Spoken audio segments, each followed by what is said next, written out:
can make in their students' lives. Officials hope it will ease the state's teacher shortage. The campaign will include ads on Facebook, Instagram, and LinkedIn. Christopher Cruz, CBS News. This is KNX News, 97.1 FM. The people you know. The voices you trust. On 105, I'm Art Sanders. Gridlock continues at LA City Hall as two council members caught up in the racism scandal resist calls to step down. An armored car guard is hit by gunfire during a successful robbery in Harbor City. At first, traffic and weather together every 10 minutes on the fives. Here's Tanya Campos. In Westminster, lanes are moving again. There's no delay on the 22 East at Beach Boulevard. That was a car that crashed into the center divider wall. So all lanes have been stopped. Looks like they're in the process of getting that cleared. Also in Westminster, full freeway closure. That is shut down. Southbound 405 at Springdale. So that's causing you some headache as you pass Valley View.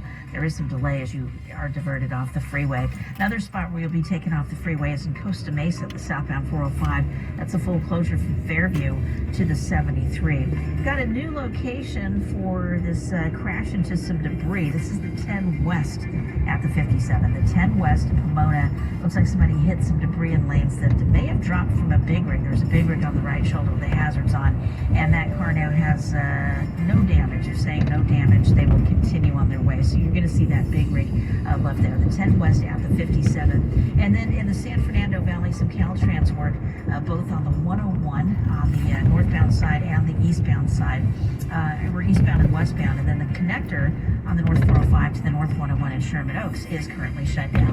Next report at 1:15 from the Irvine Auto Center, 24-hour traffic center. Partly cloudy today, highs in the mid to upper 80s. Currently in East Los Angeles, we've got 59 degrees, Long Beach with 65, Lake Forest at 60. It's 106.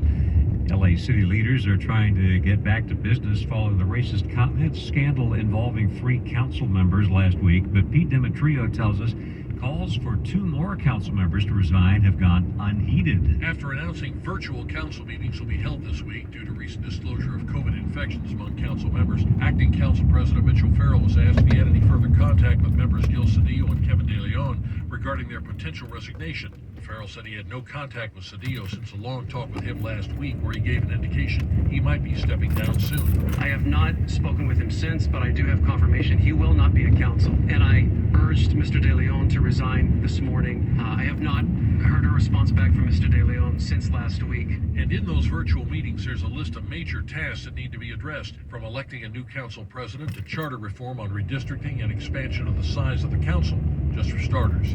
Near LA City Hall, Pete Demetrio, KNX News, 97.1 FM. And the LA City Council is being urged by the city attorney to call a special election for the spring of next year. Margaret Carrero says he wants to ask voters to authorize the use of the county's independent redistricting commission to redraw council district boundaries. In the eyes of LA City Attorney Mike Feuer, the legitimacy of the current council district lines has been cast into doubt by the recently leaked audio recordings. That revealed bigoted, hateful, prejudiced comments by elected officials talking about redistricting. He would also like to see another charter amendment on the ballot in 2024 that would include creating a city